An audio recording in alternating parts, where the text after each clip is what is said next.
ఈ వీడియోని ఎవరైతే చూసినారో లైక్ చేయండి, షేర్ చేయండి, కామెంట్ చేయండి అండ్ సబ్స్క్రైబ్ చేసుకోవడం మాత్రం మర్చిపోకండి. ఇంకా స్టోరీలోకి వెళ్తే, చాలా కాలం క్రితం ఒక దేశం ఉండేది. అక్కడ ప్రజలు ప్రతి సంవత్సరం రాజుగా ఒకరిని ఎన్నుకుంటారు. రాజుగా ఒక సంవత్సర పదవి కాలం ముగిశాక ఆ రాజు ఒక్కొక్క ద్వీపానికి వెళ్ళవలసి ఉంటుంది. రాజుగా ప్రతిజ్ఞ చేసే ముందు ఈ ఒప్పందానికి ఒప్పుకోవాలి. అలా అయితేనే రాజుగా ఉండడానికి అర్హుడు.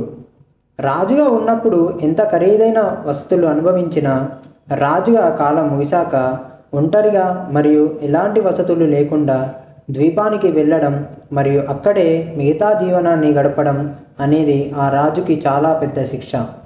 ఇది ఆ దేశ ప్రజలకి ఆనవాయితీగా వస్తున్న ఆచారం.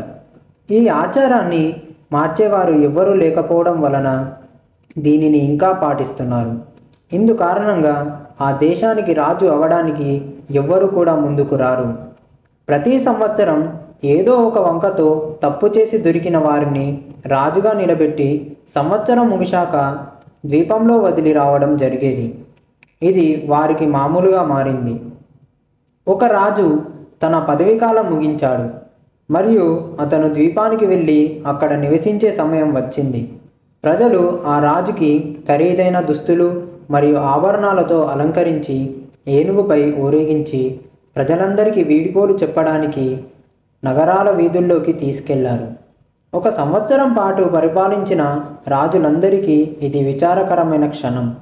వీడ్కోలు చెప్పిన తరువాత ప్రజలు రాజును పడవతో మారుమూల ద్వీపానికి తీసుకువెళ్ళి అక్కడే వదిలేశారు.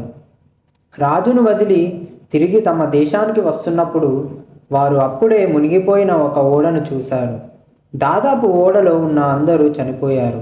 కానీ నీటిపైన తేలుతున్న ఒక చెక్క ముక్కను పట్టుకొని ప్రాణాలతో బయటపడిన ఒక యువకుడిని చూశారు.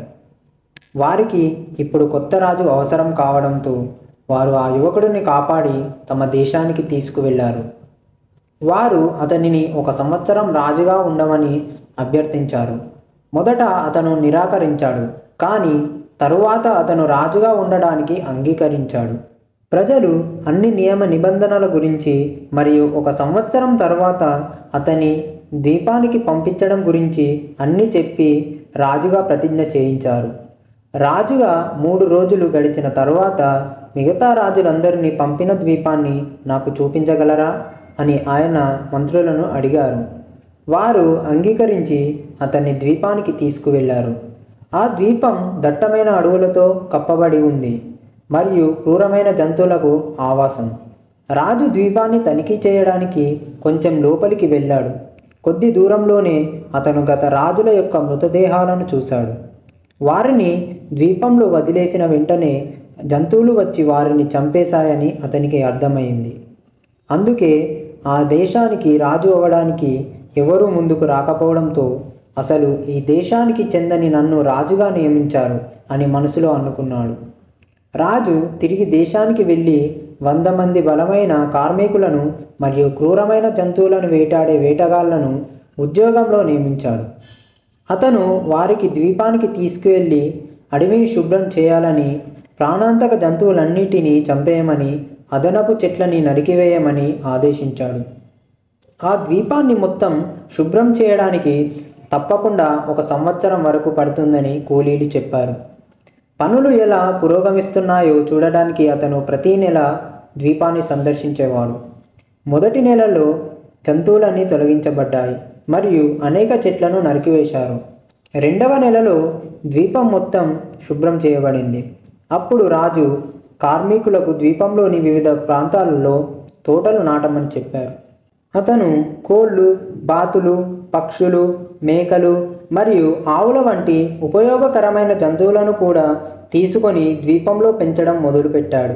3వ నెలలో ఆ రాజు పెద్ద ఇల్లు మరియు ఈ దేశానికి మరియు ఆ ద్వీపానికి మధ్య రాకపోకలు సులువుగా ఉండడానికి అన్ని సదుపాయాలు కల్పించాడు. కొన్ని నెలల్లోనే ఆ ద్వీపం ఒక అందమైన ప్రదేశంగా మారింది. రాజుగా ఉన్నవారికి ప్రతి నెల కొంత డబ్బుని వేతనంగా ఇస్తారు.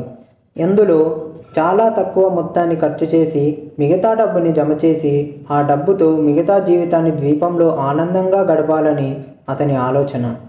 రాజు సాధారణ బట్టలు ధరించేవాడు మరియు రాజుగా సంపాదించిన సంపాదన నుండి చాలా తక్కువ ఖర్చు చేసేవాడు. అతను సంపాదించిన మొత్తాన్ని చాలా పెద్ద మొత్తంలో జమ చేసుకున్నాడు. ఇలా 9 నెలలు గడిచాయి. ద్వీపం ఈ దేశానికంటే చాలా అందంగా రూపుదిద్దుకుంది. అక్కడ ఇప్పుడు ఎలాంటి క్రూర జంతువులు లేవు. ఒక్కరైనా ఆనందంగా గడిపేలా ఉంది. రాజు మంత్రులను పిలిచి వారితో ఇలా అన్నాడు, నేను 1 సంవత్సరం తరువాత ద్వీపానికి వెళ్ళవలసి ఉందని నాకు తెలుసు, కానీ నేను ఇప్పుడే అక్కడికి వెళ్ళాలనుకుంటున్నాను అని చెప్పాడు. కానీ మంత్రులు దీనికి అంగీకరించలేదు మరియు సంవత్సరాన్ని పూర్తి చేయడానికి మరో 3 నెలలు వేచి ఉండాల్సి ఉందని చెప్పారు. 3 నెలలు గడిచాయి. రాజు యొక్క సంవత్సర కాలం ముగిసింది. యథావిధిగా ప్రజలు రాజును ఖరీదైన దుస్తులు మరియు ఆభరణాలతో అలంకరించి ప్రజల నుండి వీడ్కోలు తీసుకోవడం కోసం ఏనుగుపై ఊరేగింపుకి తీసుకువెళ్లారు.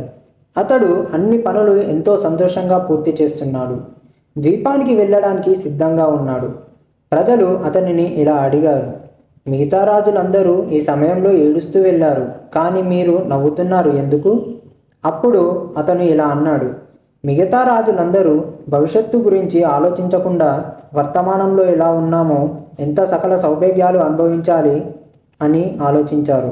వారికి తెలుసు ఈ సౌకర్యాలన్నీ 1 సంవత్సరం పాటే అని, తర్వాత ఎలాగూ మరణమే కదా. అందుకే ఇంకేమీ ఆలోచించకుండా ఉన్న 1 సంవత్సరం రాజుగా విలాసవంతమైన జీవనం గడిపారు. నా దృష్టిలో వాళ్ళు తెలివైన వారు కాదు. నేను మాత్రం నాకు దొరికిన ఈ రాజు పదవిని భవిష్యత్తు కాలంలో కూడా ఏ విధంగా ఉపయోగించుకోవాలో ఆలోచించాను. అందుకే నేను తరువాత ఉండబోయే ప్రదేశమైన ద్వీపాన్ని మొత్తం అందమైన ప్రదేశంగా మార్చాను. ఇప్పుడు నేను వెళ్ళేది ఆ అందమైన ప్రదేశానికి. అందుకే నాకు ఎలాంటి బాధ లేదు. ఇంకా ఆ అద్భుతమైన ద్వీపానికి వెళ్ళడానికి ఎప్పటి నుంచో వేచి ఉన్నాను అని చెప్పాడు. ఈ కథలోని నీతి ఏంటంటే, ముందు చూపు లేకపోవడం అవివేకం. ఇప్పుడున్న పరిస్థితుల్లో వర్తమానం గురించి ఆలోచిస్తూ భవిష్యత్తు కోసం ప్రణాళిక వేసుకోవడం మంచిది. వేసుకున్న ప్రణాళికని పాటిస్తే తగిన ఫలితం వస్తుంది. ఈ వీడియో కనుక మీకు నచ్చినట్లయితే లైక్ చేయండి, షేర్ చేయండి, కామెంట్ చేయండి అండ్ సబ్స్క్రైబ్ చేసుకోవడం మాత్రం మర్చిపోకండి. Thank you.